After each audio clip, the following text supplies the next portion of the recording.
সুমন, আমি বলবো তোমার কথা সূত্র ধরে যে শাসকের রং বদলায় কিন্তু পুলিশের চরিত্র বদলায় না। শাসকের ফুল বদলায় বা ফুলের সংখ্যা বদলায়, জোড়া ফুল থেকে একটা ফুল হয়, কিন্তু পুলিশের চরিত্র বদলায় না। অভিযোগ উঠছে যে পুলিশের কাছে যখন অভিযোগ জানাতে যাওয়া হয়েছিল তখন পুলিশ অভিযোগ নেয়নি। পুলিশ যদি তার বিনিময়ে আমাদের সমাজ থেকে একটা একটা করে এরকম 20, কারুর 9 বছর, কারুর 12 বছর খসে যায়। সুমন, পুলিশ যদি গুরুত্ব দিত তাহলে মেয়েটি হয়তো বাঁচত। শনিবার বিকেলের ঘটনা, পুলিশ অভিযোগ নেয়নি, তারপরে সাধারণ মানুষ পথ অবরোধ করে। কিন্তু যেটা হলো, এটাকে বলে গোল্ডেন আওয়ার। একটা মেয়েকে যখন আমি নিজে রিসার্চ করেছি, গত 15-20 বছরে মাইনরদের কিডন্যাপ হয়ে যাওয়ার পরে কতগুলি ঘটনা ঘটেছে এবং তারপর পুলিশের রোল কী ছিল আমি দেখেছি। যে একটি মেয়েকে যখন তার কমফোর্ট জোন থেকে নিয়ে চলে যাওয়া হয়, প্রতি মিনিটে সে দূরে চলে যাচ্ছে কমফোর্ট জোন থেকে, এবং তখনই যদি পুলিশের কাছে অভিযোগ জানানোর পর পুলিশ খুঁজতে শুরু করতো তাহলে হয়তো মেয়েটি খুব দূরে যেত না এবং মেয়েটিকে রিকভার করা সম্ভব হতো। এই যে গোল্ডেন আওয়ার, পুলিশ এই গোল্ডেন আওয়ারটা নষ্ট করতে দিয়েছে। পুলিশের যা কাজ করার কথা ছিল, যখন এখন যা দেখা যাচ্ছে তাকে যখন জলে মানে কার্যত ডুবিয়ে মারা হয়েছে, এটা তো ঘরের মধ্যে এই যৌন নির্যাতন নয়। আমি বললাম যে গোল্ডেন আওয়ারটা নষ্ট হতে দিয়েছে, পুকুরে জলে ডুবিয়ে কার্যত মারা হয়েছে। মেয়েটিকে উদ্ধার করার চেষ্টা হয়নি। তুমি ভেবে দেখো, মেয়েটিকে কিন্তু খুন করে জলে ডোবানো হয়নি। যা শুনেছি পোস্টমর্টেম রিপোর্ট থেকে যে মেয়েটিকে জীবন্ত অবস্থায় জলে ডুবিয়ে দেওয়া হয়েছিল, মেয়েটির লাংসে জল চলে গিয়েছিল, অর্থাৎ মেয়েটিকে ডুবিয়ে মারা হয়েছে। পুলিশ এই সময় অবধি এতটুকুও গুরুত্ব দেয়নি, অথচ পরে একজন রাজনৈতিক নেতা সেখানে গেলেন, তিনি রিকভার করলেন, তখনও পুলিশ ছিল না। অর্থাৎ পুলিশ এই গুরুত্ব দেওয়া ব্যাপারটা শেখেইনি। যদিও ঘটনা 24 ঘন্টার মধ্যে কয়েকজন অভিযুক্তকে অ্যারেস্ট করা হয়েছে, এই ব্যাপারটাতে আমি প্রশংসা করছি। কিন্তু যারা মৃত্যু আটকাতে পারেনি, তোমার এখানে আমি অন এয়ার বলছি, তাদেরও দৃষ্টান্তমূলক সাজা দিতে হবে। অর্থাৎ যারা রেপ করেছে, মার্ডার করেছে, তারা যেমন দায়ী, যারা তাকে মৃত্যু মুখে ঠেলে দিল সেই পুলিশ অফিসাররাও কিন্তু সমান দায়ী। সুমন, আগের দিন তোমার এখানে এসেছিলাম এবং আমরা যে আলোচনা করছিলাম, আজকে যেন সেই আলোচনার পরবর্তী পর্ব। আমরা পুলিশের হাতে অধিক ক্ষমতা দেওয়া সম্পর্কিত একটা বিল পাশ হওয়া নিয়ে আলোচনা করছিলাম।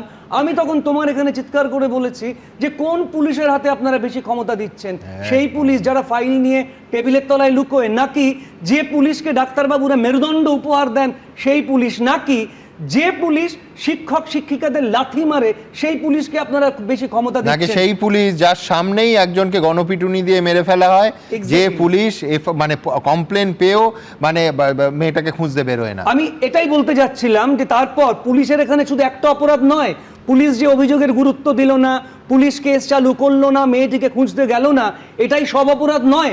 পরবর্তী অপরাধ হচ্ছে পুলিশের সামনে একটি ছেলেকে নৃশংসভাবে মারা হলো। সুমন, আমি 28 বছর এই ক্রিমিনাল মামলা করছি বা ক্রিমিনালদের সাইকোলজি নিয়ে চর্চা করছি। আমি দেখেছি যারা অপরাধী হয় তারাই ক্যামেরার সামনে এসে বেশি হইচই করে এবং তারা একজন নিরীহ মানুষকে সফট টার্গেট করে তুলে নেয় এবং বলতে থাকে এই অপরাধী, একে মেরে দাও। এটা হচ্ছে সাইকোলজি, যাতে করে পুলিশের নজর, মিডিয়ার নজর একজনের উপরে গিয়ে পড়ে যাকে মেরে ফেলা হয়েছে। আমাদের ছোটবেলায় বাসে পকেট মারি হলে তার সঙ্গীরাই পকেট মার বলে ধাক্কা দিয়ে মারতে মারতে নিয়ে চলে বাঁচিয়ে দেয়। এবার লোকে বলতে থাকবে ওই তো মূল অপরাধীকে ধরা হয়েছে। এবার পুলিশও অনেকটা যেন লেথার্জিক হয়ে যাবে। সুমন, 3টে জিনিস আমরা বিশ্বাস করি। একটা হচ্ছে প্রিভেনশন, অর্থাৎ অপরাধটাকে আটকাও, একটা হচ্ছে ইনভেস্টিগেশন, আর একটা হচ্ছে কনভিকশন। জুডিশিয়ারির উপরে দায় এসে পড়ে, ওই জজ কিছু করলেন না, কোর্ট ছেড়ে দিল, কিন্তু করবে কি করে ইনভেস্টিগেশনটা যদি সঠিক না হয়? এখানে একজন সাধারণ মানুষকে বলতে দেখলাম যে আমরা দুজনকে সন্দেহ করছি।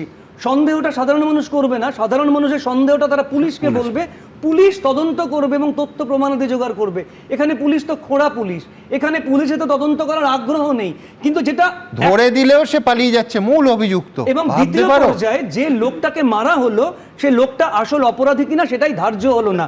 আর একটা জিনিস আমরা বলতেই হবে, আজকে গত 15 বছর আমরা এখানে খুব চিৎকার করেছি এবং একটার পর একটা ঘটনা হয়েছে, তুমি নিজেও দেখিয়েছো তৎকালীন মুখ্যমন্ত্রীর ভূমিকা। এখানে কিন্তু মুখ্যমন্ত্রীর ভূমিকাটা আমরা প্রশংসা করতে হবে।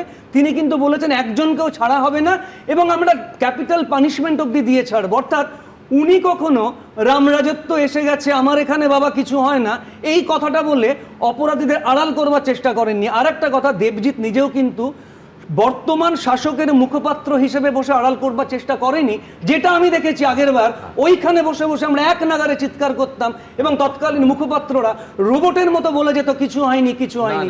আজকে অন্তত সেটা হয়নি, আজকে আমরা সকলে মিলে সমালোচনা করছি। সুমন, আমি দুর্ভাগ্যজনক ঘটনা বলি না, যেহেতু আমি 28 বছর আইন নিয়ে চর্চা করছি, আমি মনে করি বেআইনি এবং আইনি, এটা বেআইনি ঘটনা ঘটেছে এবং যারা অপরাধ করেছে তাদের সাজা দিতেই হবে। অপরাধ এখানে শুধু ওই লোকটা করেনি বা লোকগুলো করেনি যারা রেপ করে মার্ডার করলো বা মেয়েটিকে মারলো, পুলিশ যারা আজকে অভিযোগের গুরুত্ব দিল না তাদেরও সাজা দিতে হবে। সুমন, তোমার এখানে আমি বলেছি যে পুলিশের কোনো ট্রেনিং নেই। আজকে একটা অভিযোগ দায়ের করতে চাও, পুলিশ 50,000 টাকা দর কষাকষি করবে। আজকে একটা নোটিশ কমপ্লাই করতে চাও, 50,000 থেকে 1.5 লাখ টাকা অবধি তারা চাইবে। অর্থাৎ পুলিশকে একটা দৃষ্টান্ত দিতেই হবে, যে পুলিশ অফিসারদের দায় নিতে হবে এই ঘটনার, যে পুলিশ যদি কখনো এমন করে তাহলে তাকেও কিন্তু সাজা পেতে হবে, একদম, এবং না হলে কঠোর কিন্তু সাজা, আইন বেআইনের দৃষ্টান্তমূলক সাজা দিতেই হবে। একজন অভিযোগ দায়ের করতে যাচ্ছে, কোথায় পরিবর্তন? সুজেট জর্ডনের সময় তো এই অভিযোগে উঠেছিল, অভিযোগ জানাতে গেছে, তারা অভিযোগ নেয়নি।